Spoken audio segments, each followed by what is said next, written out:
Hello दोस्तों, आज हम बात करेंगे कि प्रधानमंत्री आवास योजना क्या है। इस योजना में घर कैसे मिलता है, इस योजना में अपना फॉर्म कैसे भरें, हमको घर मिल सकता है या नहीं।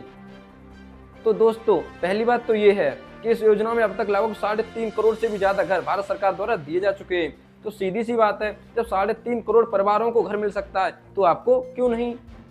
दूसरी बात यह है कि आप चाहे हिंदू सही, चाहे मुसलमान सही, चाहे ठाकुर सही या फिर पंडित सही, यानी आप किसी भी धर्म के हो, किसी भी जाति के हो, इससे कोई मतलब नहीं है। और इसी के साथ आप पूरे देश भारत में कहीं भी रह रहे हो, चाहे उत्तर प्रदेश या बिहार, इससे भी कोई मतलब नहीं है। ये योजना सबके लिए है, हर कोई इस योजना में अपना फॉर्म भर सकता है। दोस्तों, इस योजना का एक नियम है। इस योजना में घर आपको तभी मिलेगा जब पूरे देश में कहीं पर भी आपके नाम पर कोई भी पक्का मकान नहीं होना चाहिए।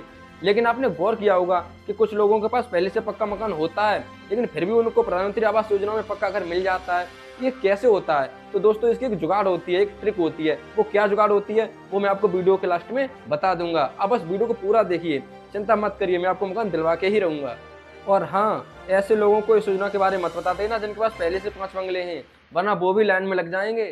तो दोस्तों, अब बात करते हैं कि इस योजना में अपना फॉर्म कैसे भरें। तो दोस्तों, इससे पहले ये भी पता होना चाहिए कि इस योजना में डॉक्यूमेंट कौन कौन से लगेंगे। तो दोस्तों, इस योजना में कोई भी खास डॉक्यूमेंट लगने वाला नहीं है। आपके पास पूरे परिवार के आधार कार्ड होने चाहिए, घर के मुखिया की बैंक पासबुक होनी चाहिए और इसी के साथ एक आय प्रमाण पत्र भी होना चाहिए। बस इसके अलावा कोई भी डॉक्यूमेंट नहीं लगेगा। तो दोस्तों, अब मैं आपको इस योजना में फॉर्म भरने का इतना आसान तरीका बताने वाला हूं, जिससे कि आप अपने मोबाइल फोन से ही घर बैठे ही अपना फॉर्म भर लोगे। आपको किसी भी जनसेवा केंद्र या लोकवाणी केंद्र नहीं जाना पड़ेगा। अगर आप सरकारी वेबसाइट से फॉर्म भरते हो तो पूरी वेबसाइट इंग्लिश में होती है और फॉर्म में बहुत लंबा होता है, जिससे बहुत परेशानी होती है। तो दोस्तों, मैं आपको एक ऐप बताने वाला हूं, क्योंकि ऐप से फॉर्म भरने का फायदा ये है कि पूरा ऐप हिंदी में है, पूरा फॉर्म में ज़्यादा बड़ा नहीं है। तो दोस्तों, ऐप का नाम तो मैं आपको बाद में बता दूंगा, पहले मैं आपको एक फॉर्म भर के दिखा देता हूँ कि फॉर्म भरते कैसे हैं ऐप में। तो दोस्तों, मैं जिस ऐप की बात कर रहा था, हमने उसे ओपन कर लिया। यहाँ पर बहुत सारी सर्विस मिल जाती हैं। हमें नीचे सरकारी योजना लिखा हुआ है, इस पर क्लिक कर लेते हैं।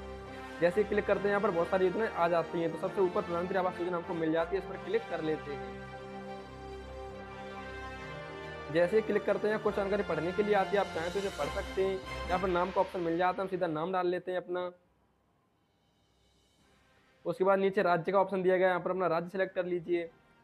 हम दिल्ली से हैं तो अपना दिल्ली सेलेक्ट कर लेते हैं। उसके बाद ये पूछता है कि आप कहाँ से हो, आप गांव से हो, शहर से हो। हम शहर से हैं तो शहर पर क्लिक कर लेते हैं। तो दोस्तों, उसके नीचे फ़ोन नंबर डालने का ऑप्शन आता है, अपना फ़ोन नंबर डाल लीजिए। उसके बाद पूछा गया वैवाहिक स्थिति, यानी आपकी शादी हुई है या नहीं। तो अब यहाँ पर अगर शादी हो गई तो विवाहित, नहीं हुई तो अवैध पर क्लिक कर दीजिए। ऐसे ही धर्म को पूछा गया है तो अपना धर्म सेलेक्ट कर लीजिए। ऐसे ही श्रेणी पूछी गई है कि आप जनरल हैं या ओबीसी हैं, तो अपनी श्रेणी सेलेक्ट कर लीजिए।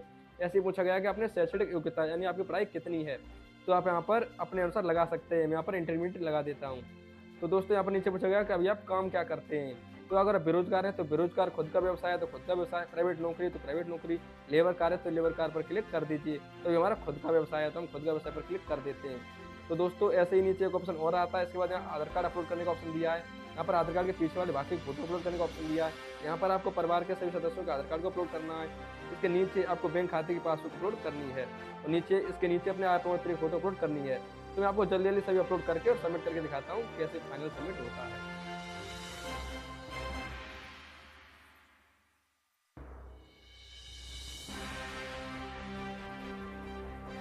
तो दोस्तों, आप देख सकते हैं कि मैंने पूरा फॉर्म भर दिया है। जो अटैचमेंट लगाने की लगा दिए, आधार कार्ड की फोटो भी अपलोड कर दिए। तो दोस्तों, अब नीचे हमको सबमिट बटन मिल जाता है, इस पर हम क्लिक कर देते हैं। तो जैसे ही क्लिक करते हैं, सही का निशान लग के आ जाता है। नीचे लिखा आ जाता है डियर अमित कुमार, आपका ऑर्डर सफलतापूर्वक हो गया है।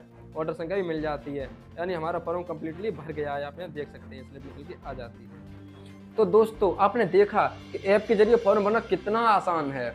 तो दोस्तों, इस ऐप का नाम, जैसे कि आप नीचे लिखा दिख रहे होंगे, इस ऐप का नाम डॉप्सर ऐप है। आप प्ले स्टोर पर केवल डॉप्सर लिख दीजिए, वो आपको सबसे ऊपर मिल जाएगा। तो दोस्तों, अब बात करते हैं उस जुगाड़ के बारे में जो मैंने आपको वीडियो के शुरू में बताई थी, यानी कि अगर आपके पास पहले से पक्का मकान है तो दूसरा पक्का मकान कैसे मिल सकता है। तो दोस्तों, ये बहुत सिंपल है। आपको करना क्या है कि आपको अपना राशन कार्ड अपने माता पिता के राशन कार्ड से अलग बनवा लीजिए और फॉर्म को भर दीजिए। जब घर पे कोई सर्वे करने आएगा तो उनसे आप कहना कि हम अलग रहते हैं और हमारे पास कोई भी घर नहीं है, जो घर पहले से बना है वो घर माता पिता का है। तो दोस्तों, ऐसे में वो आपको यानी पास कर जाएंगे और आपको नया घर मिल जाएगा। तो दोस्तों, अब भी अगर आपका कोई सवाल रह जाता है, आप कुछ पूछना चाहते हैं, तो आप कमेंट में लिख दीजिए, हम आपको जवाब जरूर देंगे।